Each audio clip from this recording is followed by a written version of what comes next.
जय हिंद दोस्तों। आज की जो खबर है वो कहने में अजीब सी फील हो रही है कि 11वीं से 13वीं जेपीएससी का जो जिस पे बैन लगा था उसके सारी कैंसिल हुआ था, सॉरी सरकार के द्वारा कैंसिल किया गया था और एक दिन में ही इसकी पहली हियरिंग भी हो चुकी है। नेक्स्ट जो डेट मिला है वो 15 सितंबर का हो, जो कि काफ़ी आगे है। कहने का कुल मतलब है कि जो नौकरी पहले करप्शन के द्वारा हो चाहे जैसे भी गए थे वो अब नौकरी फिर कंटिन्यू अपनी करेंगे। तो इससे क्या मैसेज मिलता है और आगे रणनीति क्या होनी चाहिए? अब जो लोग उस प्रोटेस्ट को लीड कर रहे हैं, और सुनने में ये भी आया है कि जहाँ पे ये प्रोटेस्ट हो रहा था जयपाल सिंह मुंडा स्टेडियम, वहाँ पे इसे बैन कर दिया गया है 60 डेज के लिए।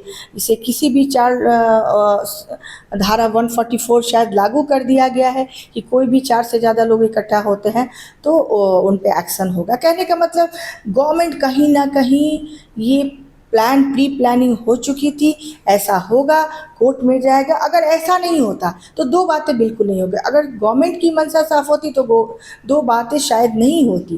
पहली तो 144 वहाँ लागू क्यों बैन किया गया 60 डेज के लिए उस जगह को, क्योंकि प्रोटेस्ट हो रहा था तो डर था कि फिर से प्रोटेस्ट जल्दी से शुरू हो जाएगा। और दूसरी बात कि गवर्नमेंट को खुद एक शायद पिटीशन डालना होता है जिसमें ये कहा जाता है कि जो भी हमने डिसीजन लिया है उस पर कोई स्टे न लगाया जाए हाई कोर्ट से। वो भी नहीं किया गया, रिक्वेस्ट नहीं किया गया।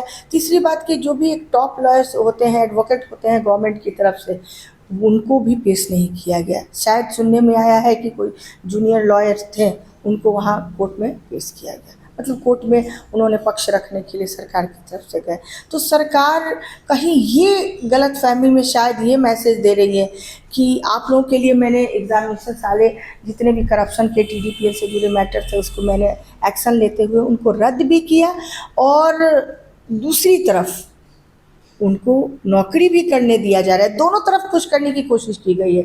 एक जो नौकरी कर रहे थे वो भी खुशी की लगी, उनमें लहर आ गई है कि हाँ उनकी नौकरी अभी बची हुई है, और दूसरी तरफ जो कैंडिडेट्स प्रोटेस्ट कर रहे थे उनके लिए भी एक एश्योरेंस दिया कि हाँ जी आपके कारण हम आपके लिए इतना बड़ा, आपके हित में इतना बड़ा एक्शन लेते हुए हमने पूरे एग्जामिनेशन जितने थे उसको हमने कैंसिल करा दिया।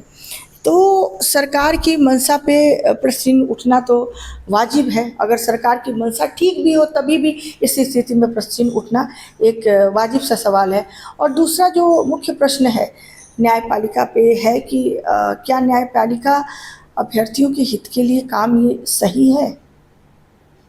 अगर न्यायपालिका को ये लगता है कि जेन्युइन कैंडिडेट्स का सिलेक्शन हुआ है, अगर मैंने मान लिया उनको पहले नोटिस नहीं दिया गया, ये बात सही है कि इतनी बड़ी नौकरी से हटाने के लिए एक होना चाहिए, ठीक है, वो मैं मान सकती हूँ कि एक नोटिस पहले, ठीक है, 15 दिन का 10 दिन का समय देना चाहिए था, कुछ दिन का समय देना चाहिए था, ये हो सकता है। इस पर कोर्ट का जो रुख है वो बिल्कुल सही है। लेकिन क्या इस बात से इनकार किया जा सकता है कि वो सारे जेन्युइन कैंडिडेट्स थे सिलेक्शन लेने वाले? क्या टीडीपीएल की जो संलिप्तता है वो गलत है? क्या अभय तिवारी का जो अरेस्ट है गलत है? क्या चेयरमैन का जेल जाना क्या ये भी गलत है, या ये संयोग है सिर्फ? कितनी चीज़ों को हम खारिज करना चाहते हैं। क्या ये इसको नज़रअंदाज किया जा सकता है कि 26 साल के इस्टेब्लिशमेंट के बाद, बनने के बाद भी, एक राज्य के गठन के बाद भी एक भी एग्ज़ामिनेशन ठीक से नहीं हुआ, बिना अनियमितता का नहीं हुआ? पूर्व के कई एग्ज़ामिनेशन पे जांच चल रही है, उनकी भी रिपोर्ट अभी नहीं आई, उसे भी अभी तक कंक्लूड नहीं किया गया। तो इस पे सरकार को भी सोचना होगा कि आप अपने राज्य को किस दिशा में लेके जा रहे हैं। आप अभ्यर्थियों के दुश्मन मत बनिए, आप उनके हितैषी बनिए। आप उनका कल्याण करेंगे, विकास करेंगे, वो फिर आपको हमेशा सत्ता में रखना चाहेंगे। कोई भी अभ्यर्थी क्यों नहीं चाहेगा? एक युवा नेता है हेमंत सोरेन जी, उनको चाहेगा कि हाँ वो हमेशा रहे कुर्सी पे बने, लेकिन युवाओं को दरकिनार करते हुए, उनके हितों को अनदेखा करते हुए, ये मुश्किल है किसी भी सरकार के लिए। चाहे मैं किसी पार्टी विशेष की बात नहीं कर रही हूँ, किसी भी सरकार के लिए हमारे देश के जो युवा है वो सर्वोपरि है। तो इस बात को हर किसी को ये समझना पड़ेगा कि कोई भी दोहरी राजनीति ना अपनाया जाए। यहाँ जो करना है आप करें, और लीडर्स जो भी हैं वो अभी तक उन्होंने डिसीजन ले लिया होगा कि आगे की उनको क्या करना है, आगे कैसे जुड़ना है, आगे इस मुहिम को कैसे आगे ले जाना है। क्योंकि एक तरह से उनको कहीं न कहीं ये फ़ील हो रहा है कि 24 दिन के अनशन के बाद, कई लोग भूख हड़ताल पे थे, अनशन पे, उनको कहीं न कहीं ये फ़ील हो रहा है कि छलावा हुआ है। तो सरकार इस बात को आके कहीं न कहीं बताए कि आखिर ये बाध्यता थी, कोर्ट के लिए बाध्यकारी था कि स्टे लगाना ज़रूरी है, या और क्या विषय थे, और क्या इसमें समस्याएँ आ रही थी।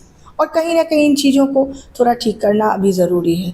और जिन लोगों को भी मेरे वीडियोज़, मेरे विश्लेषण पसंद आते हों, मेरे चैनल को लाइक करें, सब्सक्राइब करें और कमेंट करना ना भूलें। Thank you.